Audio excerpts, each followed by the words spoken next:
जय जोहार जय छत्तीसगढ़। आप सब ला आपके बल्लू के ढाले सादा प्रणाम है। जय जोहार है, जय महाकाल, जय जय सतनाम।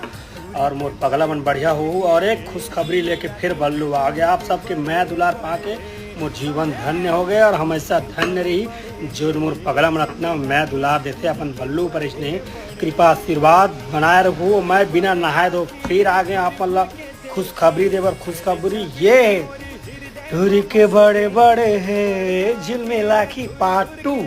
जी हाँ संगवारी, आप सबके आशीर्वाद पाके चाहे गाड़ी खाएं चाहे कुछ खाएं, लेकिन कुछ मन ऐसे पीछे पड़ गए तो बल्लू छोड़ा नहीं, सीधी सी बात। और रही बात मर्यादा में रह के सब काम ला करबो, सबके सम्मान करबो।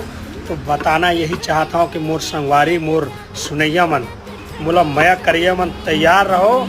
आपके बल्लू आपके किशन सेन आपके लिए पार्ट 2 लेके जल्द ही आ रहे। जय जोहार।